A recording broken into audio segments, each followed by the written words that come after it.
Just how is the Trump administration's recognition of Juan Guaido as Venezuela's interim president an America First policy?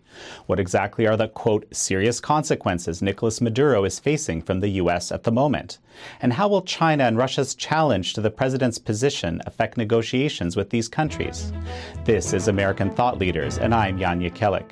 Today we sit down with Rob Wasinger, who is White House liaison for the State Department, Senate liaison for the Trump transition team, and Chief of Staff for Senator Sam Brownback for over a decade. How are you, Rob? Good. It's good to be with you today. You know, hot off the Twitter press, so to speak, President Trump tweeted early this morning, Guaido has been targeted by the Venezuelan Supreme Court. Massive protest expected today. Americans should not travel to Venezuela until further notice. So we have most of the Western Hemisphere supporting Juan Guaido, but the situation is far from resolved. So can you give us a bit of an overview of where we're at right now? Yeah, well, I think what's happened is kind of, as you pointed out, Hugo Chavez set up a regime that was modeled, after Cuba. So as it's taken root, it's become another socialist country, communist country, and that always leads to violence. At the margins, a lot of times that becomes what's normal. And you mentioned the diet. I guess on average they've lost 19 pounds per person. So it's a real humanitarian crisis. Our allies in the region are supporting our action and recognizing Guaido as well. And I think the danger is it becomes kind of a proxy war with Russia and China, depending on what the objectives are. But it's certainly a humanitarian crisis that needs to be addressed. And the Trump administration is doing the right thing. Because we can't have those refugees spilling out into Colombia, which is an important ally of ours in the region, or Brazil, and destabilizing those countries, which terrorist organizations would take advantage of to further their own agenda items. So it's a real crisis, and the president is doing the right thing, and hopefully we can bring it to a resolution very quickly. So, yesterday, U.S. National Security Advisor John Bolton, he said, or wrote, serious consequences for those who attempt to subvert democracy and harm Guaido. He's been describing the Venezuelan Attorney General, who's been, targeting Guaido's finances as illegitimate. What do you make of these serious consequences? What does that mean? Well, I think kind of as we look at our foreign policy in Venezuela, the first action was taken by the Treasury Department on Monday by putting PDVSA on the list and all the people associated with PDVSA, because what Maduro's been doing is using PDVSA as his own personal piggy bank. So taking all the resources from this company and just looting it for his own purposes. One of the impacts of that decision is third-party transactions for financial arrangements used to all go through New York as of last week, but with our action this week by the Treasury Department, that's all going to be put to an end. So that's the first step. We'll see if those sanctions have an effect. I think they will. And then you just judge what the next step is in the process. And I think all options are on the table, as they should be.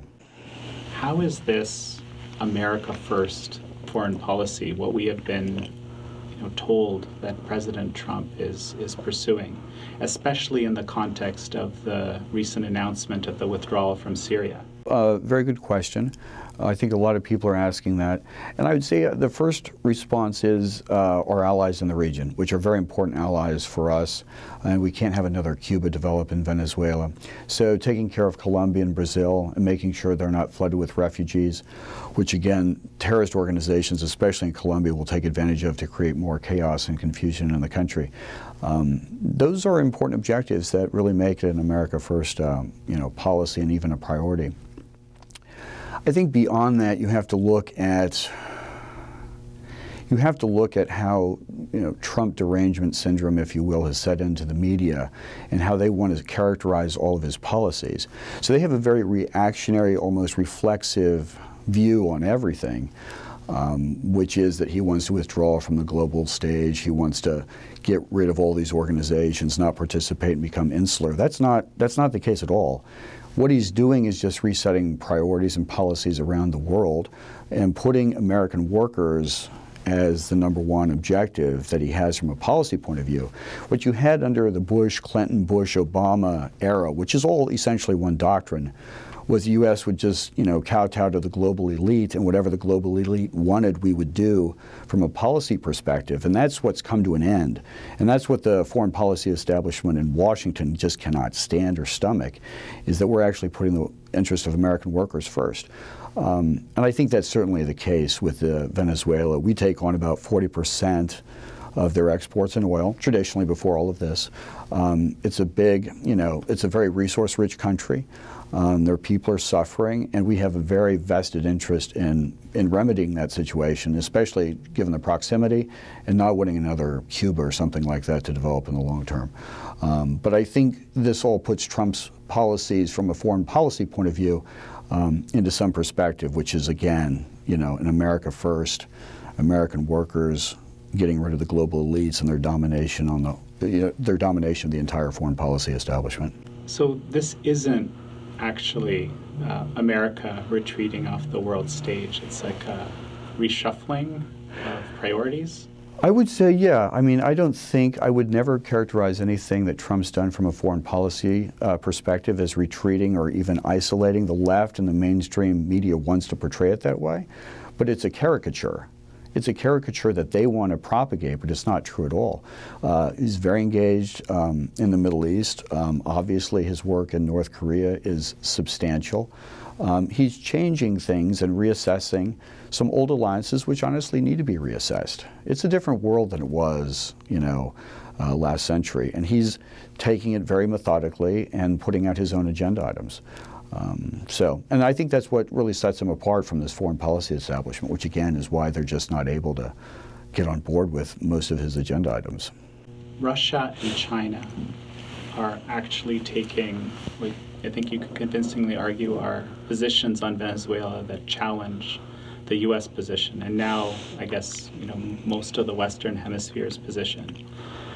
And of course, the U.S. is also embroiled in sensitive negotiations, especially with China on the trade side and in other areas. And then there's this nuclear non-proliferation treaty that the Trump administration is targeting with respect to Russia, and again, other issues as well. Does this situation, does Russia and China's position on Venezuela, does that give them more leverage? Does that change the discussion somehow? Does it make it harder for the administration to affect what it wants to? No, I don't think it makes the administration any more difficult for the administration. You got to be careful that these things don't turn into some proxy fight that's, relatively harmful. I don't think that's the case, though. But it is funny for the mainstream media that wants to portray Trump as being in the back pocket of Vladimir Putin, how often he's actually going directly against the interests of Putin. And this is just the latest example in that. The great thing about President Trump is he's going to put America workers and America first. And it doesn't matter who the other countries are or what they want. His objectives are clear. And it's no more surprising than, for people to make promises that keep them. That's basically all he's doing. He's just keeping the promises he made during the campaign, which, again, sets him apart from most politicians in Washington, D.C., because he's not a politician. What do you expect, what do you think we're going to see happen next? Again, I'm not totally sure. I mean, we'll see if the sanctions on PDVSA work, see if we can maybe, cut out some of his resources and his financial ability. A lot of the shipments, by the way, that are going to China, he's not making money off those shipments. That's just reclaiming assets that China had already contributed to Venezuela. So there's not a lot of money flowing in, and the inflation is out of control. I mean, for a country so resource-rich to have, over 90% of the people in absolute poverty on the Maduro diet is really, it's a humanitarian crisis that has to be addressed. I think one other thing is just kind of a reminder for people that, in domestic politics, we've seen the future of socialism, and this is what it is. So for Ocasio-Cortez and other, new Democrat socialists, this is what the end result of their philosophy brings, and it's terrifying. It's terrifying for people. It's bad for government. And everybody suffers under those circumstances. What I've heard said, and when people make this comparison, is, well, those folks aren't really practicing socialism. It's not really socialism. It's something else. What would you say to that? Well, I mean, it might be an amalgamation of socialism and communism, but it's, you know, it's a distinction without a difference. I mean, if you look at what some of these new Democrat socialists are talking about, it's exactly what Maduro's doing. So I'm shocked when any of them even step out and complain about what's happening in Venezuela, because it strikes of absolute hypocrisy. We've seen a lot of sanctions against Venezuela over time, right? Generally, it's accepted that Maduro is not elected in a legitimate way. How are these new sanctions, how has the game changed, the sanctions game changed?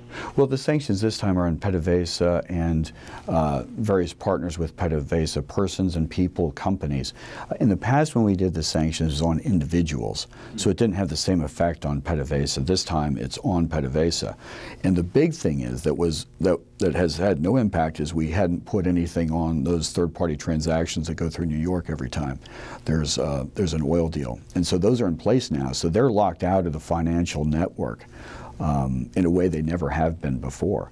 And again, that's only about 4 or 5 days old at this point. So we'll see the full effect of that unwind, we'll see what the result of that is in the next few weeks.